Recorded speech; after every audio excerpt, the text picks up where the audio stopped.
Welcome to Strategy and Tea, episode 14. Today we are visiting France. Our guest is Nathalie. She's a membership expert who helps heart-centered women turn their expertise into recurring income while making a bigger impact. If you have thought about incorporating memberships into your business as a course creator, don't miss this talk. Before we jump in, I would like to invite you to join my free community, the Online Course Creator Circle, a space where you could get strategy, feedback, and accountability. And now, let's start.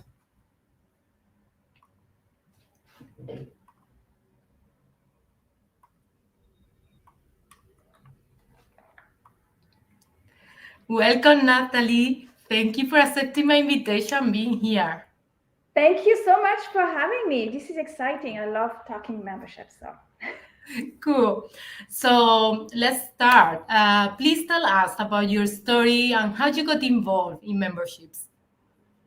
so our story, to make it short, I was actually not born an entrepreneur. I really like to say that I became an entrepreneur for love. My husband has always wanted to create his own business. So we met at school, and when we finished school, we decided to pack our bags and move to the US to live the American dream. We stayed there for 10 years. We had three kids. And then in 2005, we decided to move back, and things didn't work as planned with work. So we ended up creating our own company, which is what my husband wanted. So it's been the first 6 years have really been a challenge, but it's really through, working with people, figuring out who we want to work with, who we don't want to work with, and then matching that with our expertise that we narrowed it down to doing websites, and then about 4 years ago switched to completely only doing membership sites and online course platforms. So that's basically how it started. Our background is in software engineering, so the tech made sense. The idea of automating and making things available to more people was really, really appealing to me. Nice. So, and I love how you will like being specializing in what works for you and which kind of people you want to work with, and that because yeah, that's so important. Mhm. So, could you share the most common myth in your industry? So the most common, there are a few, but I would say the most common myth with a membership is that it's going to be a lot of work. I'm going to Mm-hmm. have to create a lot of content, and it feels like I'm creating a new job for myself, Mm, right? So, yeah. and sometimes the people that actually feel that way are probably the people that not see the impact that the membership can have on their business, because it's Mm, like a new business model. yeah. So it's got to be a priority, right? But this is really the most common myth. A lot of people love the idea and see other people do it. But when it comes to doing it themselves, they're like, oh my gosh, it sounds like I was just talking with someone yesterday, and she was saying, like, am I creating a new job for myself? I said, well, you could, but it doesn't have to be that way. Yeah. Yeah, um, I have this feeling that people that start is happen the same with the courses is that they feel that they have to give so much content, and actually it's not about just the content; it's about the learning that you are providing to your students or the members of your community. So it doesn't have to be a lot of content, especially in membership. Sometimes it's less is more, and Absolutely. I mean, not just in memberships. yeah. What people want in a membership, in order for them to stay, they want results. They don't want Yes. hours and hours of videos or resources. They want results. So if you can provide them the result with less for them to consume, even better. And that's sometimes what people do, in courses, it doesn't sell quite well. So let me add this, let me add this. Maybe because people are not completing the course because they're stuck here. So let me add more, add more, add more. No, Mm, it's really not about that. Every program, whether you do a course or you do a membership, has three key elements to make people successful. You've got to have the right content, so you have to educate them properly, the support, if they are stuck or overwhelmed or have questions, and the accountability. Because let's face it, we need to be held accountable because Yeah. so many things happen. And that's why the membership model, when it's designed right, and again, it's not just about putting videos and resources on a vault, calling it a membership, and expect people to come and pay and stay months after months after months. It's not about that anymore. It has changed a lot, and it's still changing right now as so many people are creating membership because they are told, just repurpose your content, take all your videos, put them on a site, make people pay, go. Well, people are going to stay 2-3 months and then they're going to leave because they feel like they're paying for something they're not consuming. So it all Yes. comes down to creating an experience for them. There needs to be a journey. Yeah, yeah, I love that. Yeah, and I totally agree with this because it's about the experience that you are giving to them. It's not just about a lot of content that overwhelm. Especially if you want something for the long term, and this is applicable to many other aspects of our businesses. So yeah, I would love to know your opinion how memberships can help an online course creator. Well, it can help with getting people results. I mean, it can help in several ways. You probably know that most people that purchase online courses don't finish them, right? I think this is sometimes the numbers are like between 3 and 6%. Like it's really low. It doesn't really matter the percentage. The thing is, most people don't finish online courses. Yeah. That's a fact, right? So the idea with a membership is that if you offer a membership after your online course, you're actually helping them and you're helping yourself and your business as well. So you're helping them because when they purchase the course, you could say the course is an 8 weeks course, and then you have access to calls for 10 weeks. And then you can say after that, if you want ongoing support and access to me in a different capacity, obviously, I have a community. I have a community of people that have gone through the course just like you or in the middle of it. So, when people say you can buy the course, but you have access to the content forever. So don't worry if you can come to the call. We know how that goes. They are Yes. being shown and they don't do anything with it. So then you're like, yeah, was it a good course or not? Well, I don't know. I didn't complete it, but it's my fault because I purchased it and I didn't do it. But the bottom line is people are not getting results. Yeah. So the content that you're creating you're not being of service. You've been paid, but you're being of service. So when you sell the course and you say, I'm going to provide you and I think the hybrid model, the course with the calls, live calls to get the momentum going, really still works. Let's say you're going to have that. But if something happens and for some reason you cannot commit to this, something happens, you'll still be able to get support from me in a different capacity. Maybe it's going to be a call a month or something like that, and help from the community so you can keep going through the course as you are in the membership. And when you come to the course, if you have a question, I might refer you back to a module on the course, right? So then people have the confidence to say, okay, after the 12 weeks or whatever that period is, I'm not going to be left alone. So that brings extra confidence to say she's not going anywhere. So that's so what is it going to achieve? More people get result. More people get result, they get you testimonials. It's the cycle, right? Then you get more clients. On the other hand, for the business owner, you sell your course. And then what happens? Recurring income, continuing to support people that have already trusted you. Because you want them to be successful, right? But you do this in a way that's very leveraged for you. So it doesn't involve too much of your time. You can have a community manager. Sometimes you have past clients that have done the course quite a while back that then can come and assist in the community. So it's not about creating another job for yourself in that case. It's really about how can I continue to support people and make sure that my course is more successful. And hey, I got a little bit of recurring income in the process. But then guess what? If I want to open my mastermind, who do you think are going to be the first people in line? These people, right? If you want to do an event or a workshop or something, right?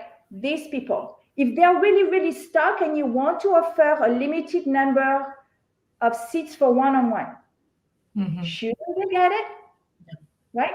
So it's about being strategic about how can I get people more results and how can it also benefit my business. And one of the reasons why I didn't create a course sooner is because I have this thing about people give me money. I want them to be successful. It's like it's some people are okay to say, well, they purchase and they don't spend the time. I can. I have 1,000, people that have purchased my course. And I know for some people it's a thing. It's like, no, I want people to be successful. So they end up spending way more time and doing almost like one-on-one, work to get people to finish. And then they get burned out. And they're like, oh, courses are so hard.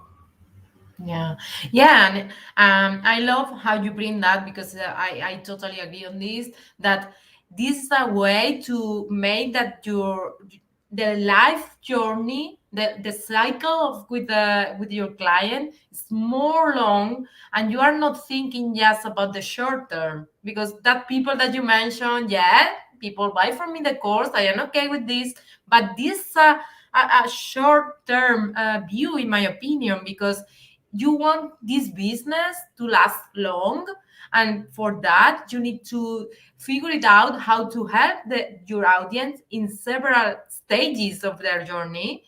And for that, if you get them closer in a membership, it's a great way to know better what is happening to them, because after your first course, then what they need more help with you from you, how you can support them better is the membership, but maybe they need a workshop about a specific thing, or as you mentioned, having an event, what people best to invite first, then because they are your learners, but also your community, and they are engaged.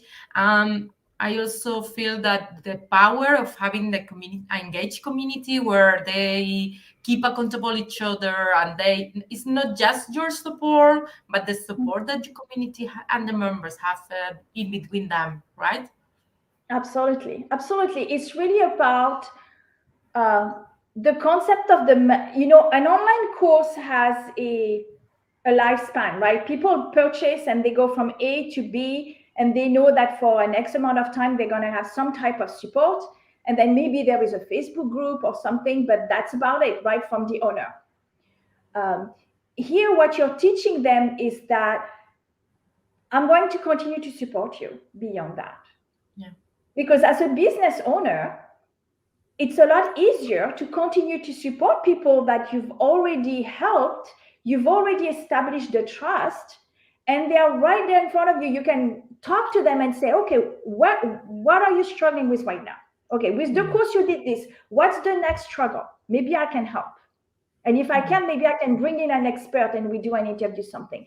How can I continue to support people that I'm already helping? That doesn't mean you don't want to bring new clients, but it's a lot cheaper and faster to continue to support people that already trust you, and if you've already gotten them some type of results.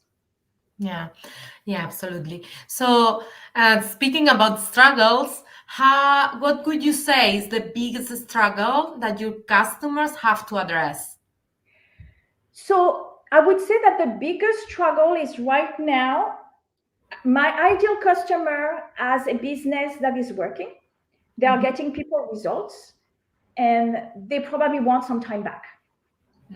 Like they are like, so the idea of a membership appeals to them because they know that they can have a bigger impact. Okay, they know that they can create a new revenue stream, recurring income. You sell once, you get paid every month. They love the idea, right?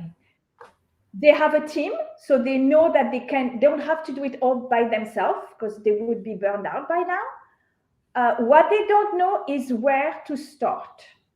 Mhm. And very often, what would happen is that they would turn to their team that works on their website and would say, "Want to do a membership? Do you know anything about that?"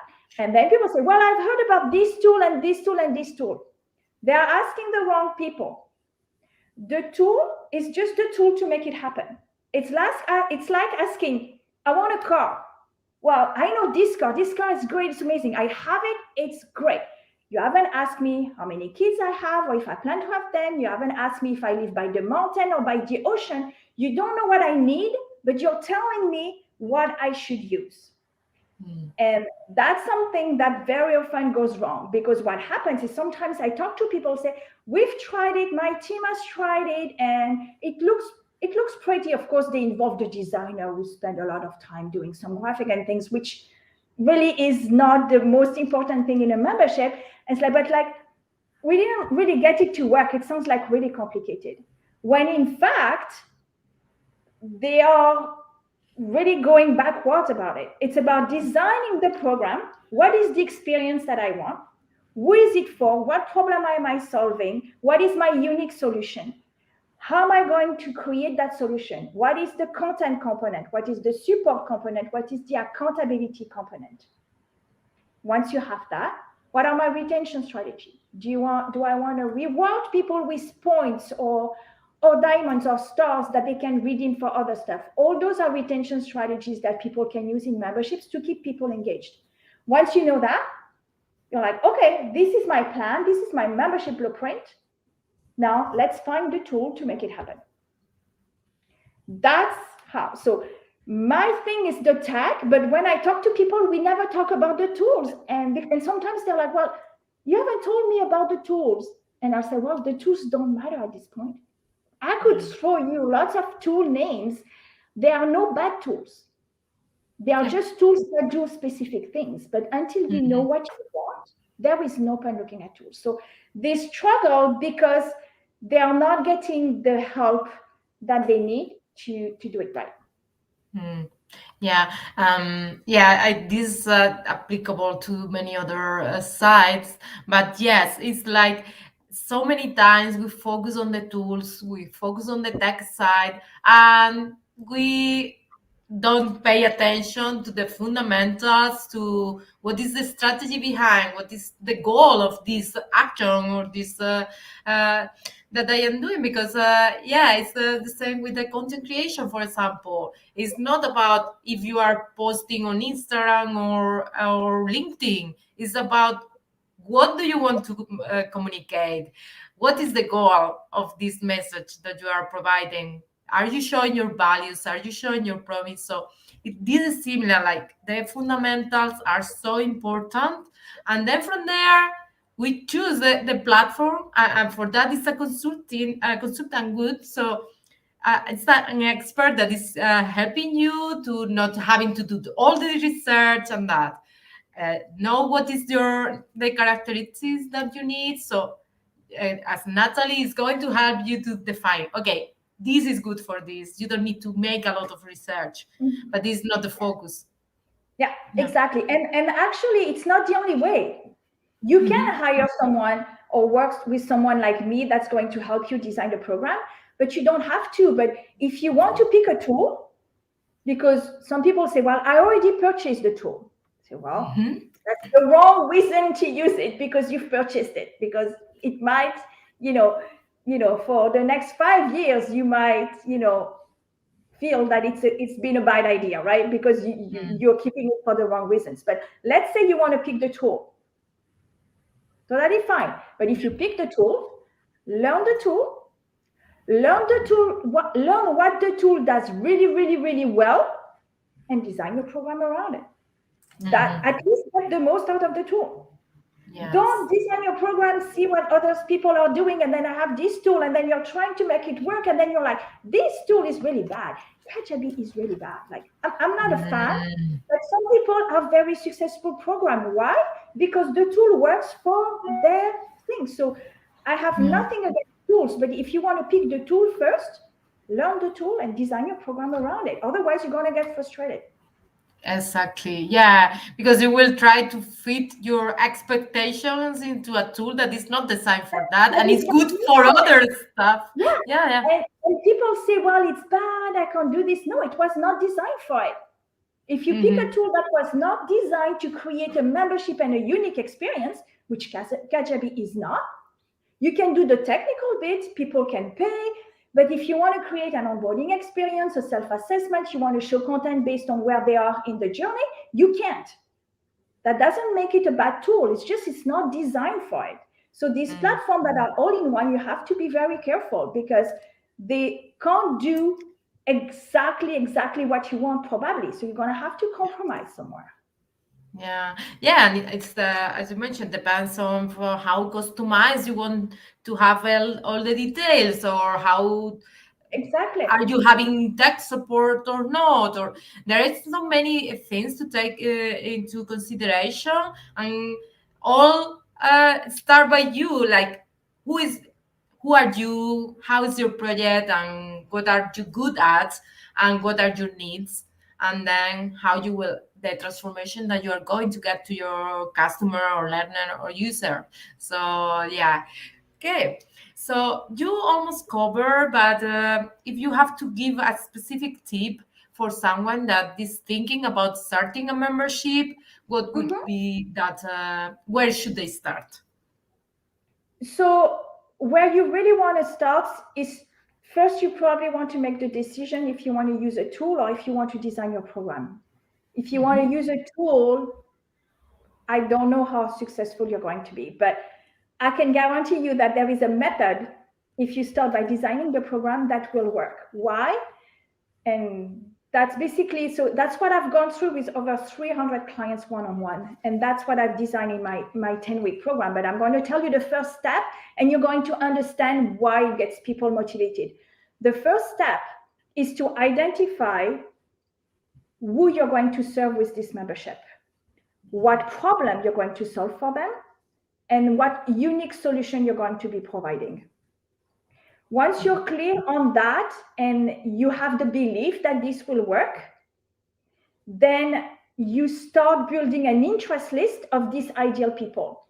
There is nothing worth, I mean, it's very dangerous to try to get anybody in your membership Mhm. because these people are going to come, they're going to leave, and then you're going to feel like, oh my gosh, my membership's not, it's not made for them. So I mean, it's important for any program, even for a course, it's important. But for a membership, remember, you're doing this for long term.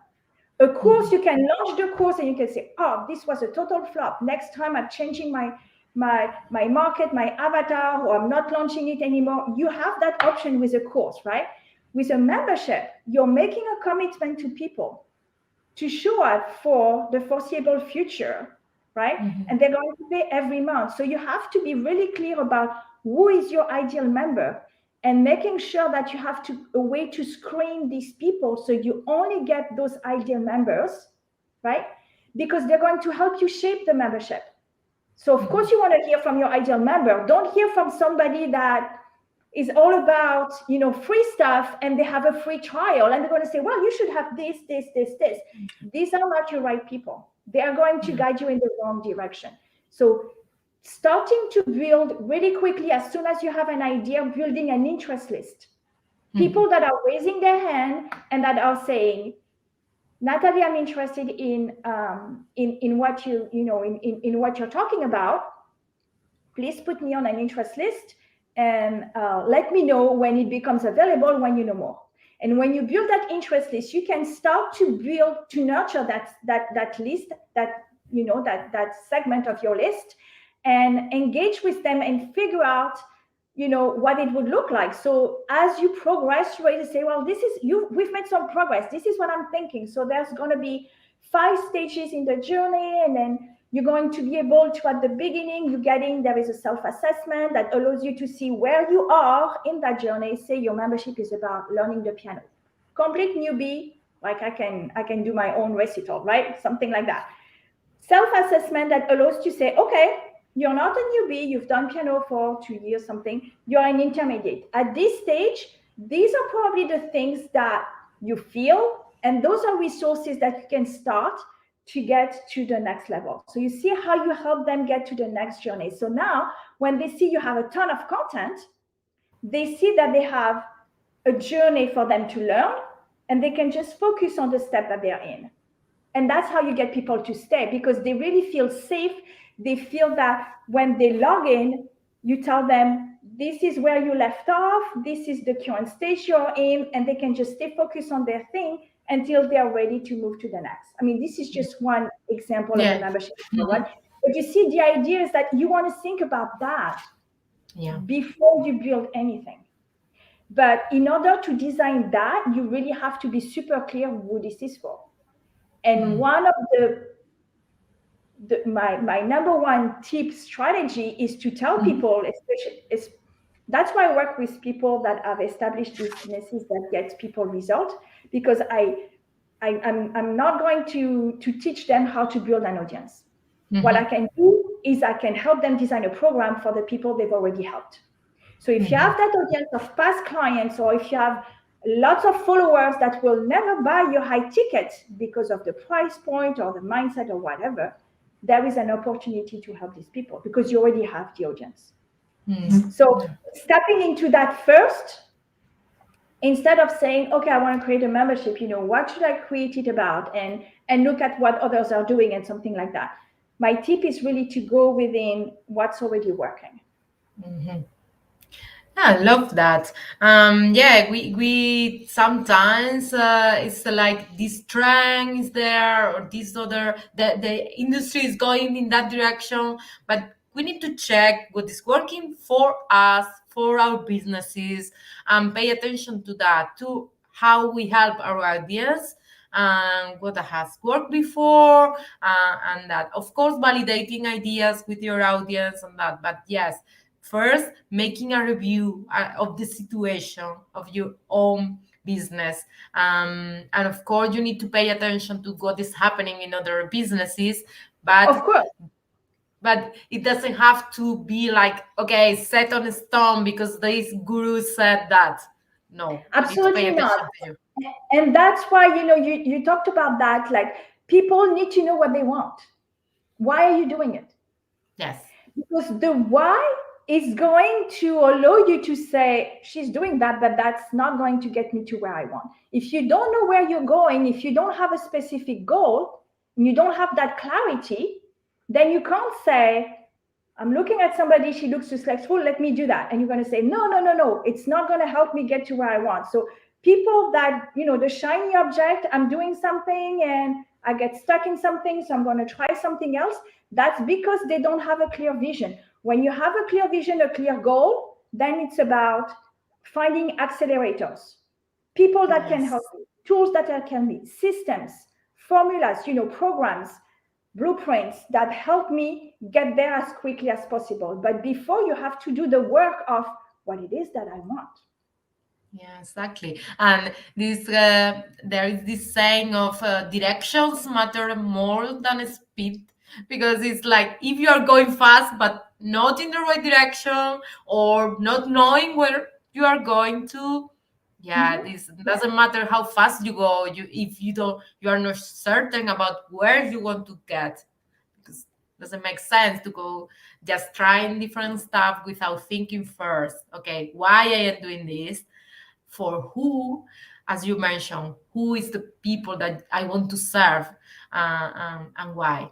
So yeah, absolutely. Exactly. Okay, so now a question that I like to make to all my guests. What is a compliment from a client that has touched you the most? So it's actually a compliment from a client from like 2 years ago. And she sent me this long, like she made it also in a testimonial, but she basically said that there is this song, and I wish I could remember the song. I should have picked it up, where the person says that when you've reached a certain point, you have to stop, turn around, and help the next one in line. And she totally felt that way with me. And that really touched me. And that's something, I go back, I read it, and I listen to the song often when I need like a pick me up. because the fact that she was listening to the song and he said, that reminding me, it's Matt Groh, the name of the guy. I can share the link afterwards, but Yeah. it's really, she said, that's how I felt. You have this knowledge and you could just do, something with it. And then you just stop, you turn around and you help the next one in line. So Wow. that was, that was really, really, really nice. That was a couple of years ago.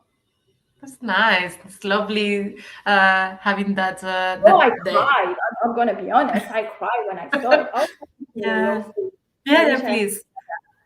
but yeah, and this is also the reasons why why we do things is because um, like I told you, I've worked with tons of people. I've worked with influencers. I have worked with people that are getting started, and there is very, very much a common way of doing things, and and I'm glad that I'm able, to share this because I can see what works and I can get that applied to people, that Yeah. are getting started. So that's very rewarding and very empowering to me. Yeah, and it's lovely how you, because you have this ability of see strategy for others and helping them to gain Yeah. clarity and Yeah, I have guiding them. another one because I do help I do talk with a lot of people. I think I've done over 950 consultations with people. I love talking to people and hearing their ideas. And they Nice. don't all become clients, but if they were to become clients, it becomes natural. It Yeah. comes naturally.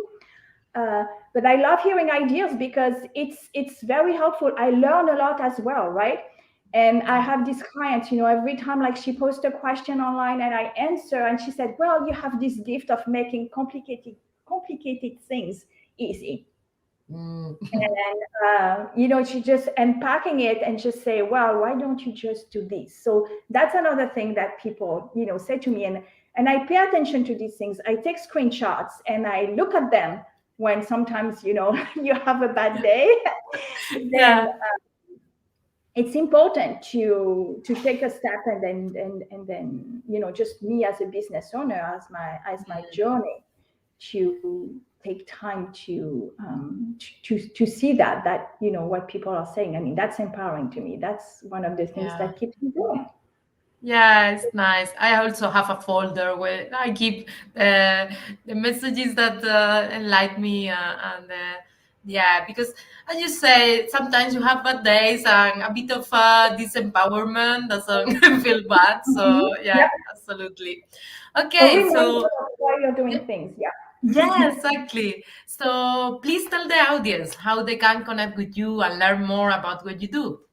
Sure. So what I do, well, obviously I help people design and build membership programs. I do have a 10-week program. It's called the Profitable Membership Formula. That's what I've done with 300 people that I have unpacked into a 10-week program. And it's happening right now. So I have 4 seats left. And then we have the membership lab, which is basically my team and I doing the tech and building platform, really with a focus on customer experience, everything that Mhm. we talked about, like different stages, helping people. It's not about, we don't do the memberships where you just put in content. People that come to us, they really want to create that a customer they want people to stay beyond the 3 months mark, let's put it this way. Yeah. So yeah, so you can find us at themembershiplab.com if Okay, you have it. perfect. Perfect. I also will add the links in the description so they can find you. So thank you, Natalie, for sharing your expertise with us. I really appreciate and I have enjoyed this conversation a lot. Me too. Thank you so much for having me. That was fun. So before we go, a quick reminder to our audience. If you are a new or aspiring online course creator, you can join my free community at rememancera.com/community. And that's it for today. Thank you for watching and see you soon. Bye.